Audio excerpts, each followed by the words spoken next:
ina godessa urisa mutu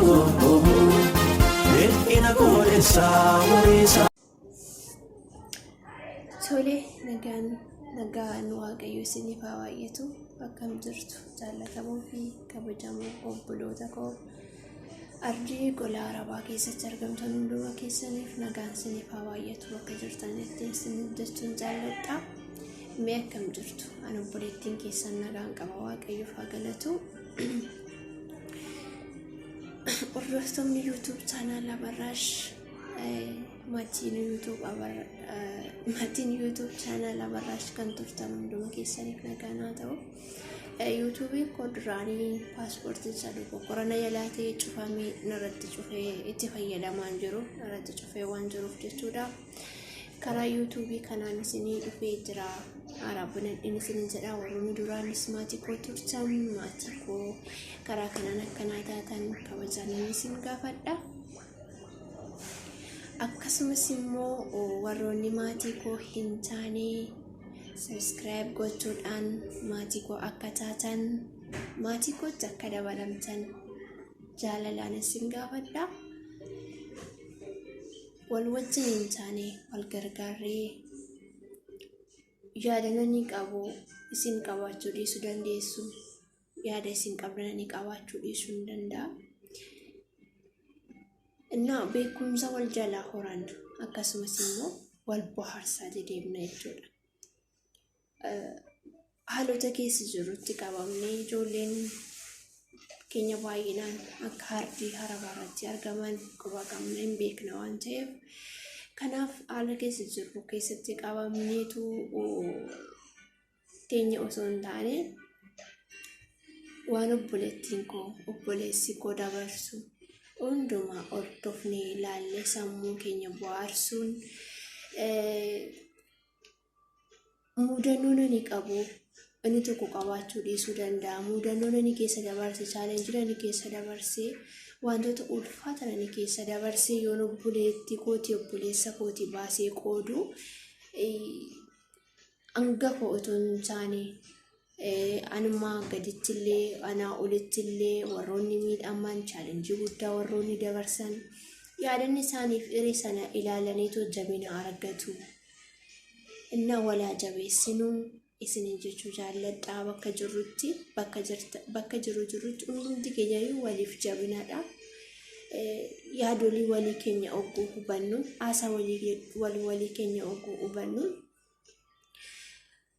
akka dhaabaa fi dagalee sanaa taaneetu haala keessa jiru sanaa wal jajjabeessinee baana jechuudha. Innaa akkanan isinin jedha obboloota kiyyaa YouTube channel koo subscribe gochuudhaan na bukkee dhaabadhaa na jabeessaa wanta na gortuu qabdan immoo karaa toora koomentiitiin barreessitanii na beeksisuu dandeessuun isiniin jedha obboloota koo. Innaa akkaataa akkanaatti walaa jabeessinu walaa guddisnu yaada walirraa fudhannuun isiniin jedha.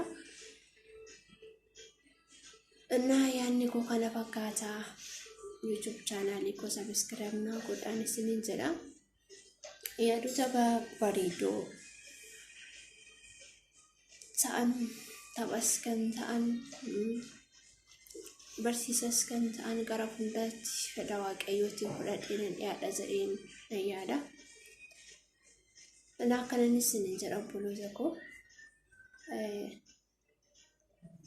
Maatii kootti dabalamaa warri maatii koo hin taane akkana jechuun jaalladhaa. Innaa obboloota koo akkana isiniin jechuun jaalladhaa. Walaa jajjabeessinuu walaa gargaaruu wal qabanneetu haa guddannuun isiniin jedha. Wal malee maal qabnaarratti wal malee maal qabnaan isiniin jedha. Ani yoo isin gargaarre isin yoo nan gargaarre isin yoo nan jabeessine ani yoo isin jabeessine bu'aan namummaa keenya eessattiyyuu hin mul'atu jechuudha. Innaa bu'aa namummaa keenya calaqqisiisnu argisiisnu keessattuu immoo Oromoo wal gargaaruu irratti beekama. Yaada walii hubachuu irratti of caalatti nama jaallachuu kanarratti wal gargaaruun immoo aadaa keenya immoo gochaan agarsiisuun nurraa barbaachisaa isinirraa barbaachisa isiniin jedha obboloota koo. Nama guddinaaf adeemu nama karoora daandii guddinaarra jiru jabeessinee garsanatti qajeelchuun aadaa keenyadha. Aadaa keenya sana immoo aadaadha jennee dabaruu otoo hin taane aadaa keenya sana calaqqisiisee mul'isuutu nurraa eegama.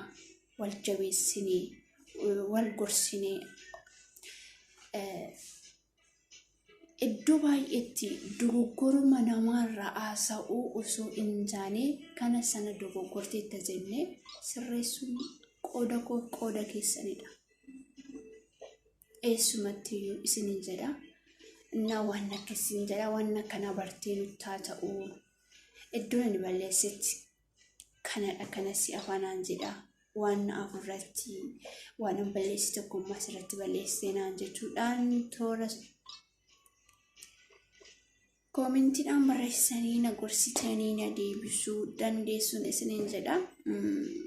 Sooshaal miidiyaadha haaraadha hordofaan ture daawwattuun ture garuu itti fayyadamaa hin turre akkasittiin isiniin jedha. Amma immoo yeroo qundumtuu yeroo qabamti yeroo itti ta'u tokko jira.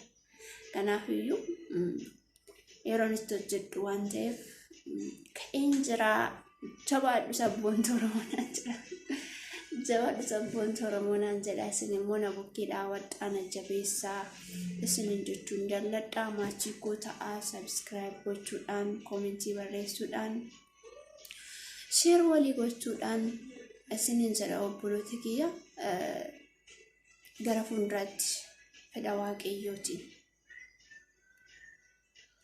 wantoota babbareedoo ta'an qabatamaa isiniif fideenan dhiyaadha. Isiniin jechuun jaalladha. Innaa kanadha. Gooftaan koo waaqni keenya inni nu uume bakka jirtanitti obboloota koo Islaamaa, Kiristaanaa, amantii kamiyyuu kan hordoftan waaqni Israa'elotaa isin haa eegu bakka jirtanitti isiniin jechuu jaalladha. Bakka jirtanitti immoo kanan isiniin jechuu barbaadu adaraa keessan amantii qabdanitti jabaadhaa cimaa waaqayyoon keessan kadhadhaa. Bara kana keessa nama waaqa isaatti boo'e nama waaqa isaa kadhate malee ulfaataadhaan isiniin jechuu jaalladha. Annaa yaadna ni qabu kanumaadhaa jabaadhaa kadhadhaa isiniin jedha. Keessattuu warroonni ardii arabaarra jirtan jiru kun waaqayyoon yoo kadhanne malee rakkisaadha biyya keenyaaf. Kadhannaa koof kadhannaa keessanidha kan biyya keenyaaf nagaa buusu. Amantii qabnutti jabaanne yoo gara waaqayyoo keenyatti iyyine kan biyya keenya keessatti ka'eetoo harmootii keenya, abbootii keenya, obboloota keenya raasaa jiru furmaata ta'anaan isiniin jedha. Waaqayyootti boo'uudhaan kadhachuudhaan waaqayyoo dheekkamsa kaasee kadhannee garaa laaffisanneetoo araara buusuu dandeenya biyya keenyaaf isiniin jedha.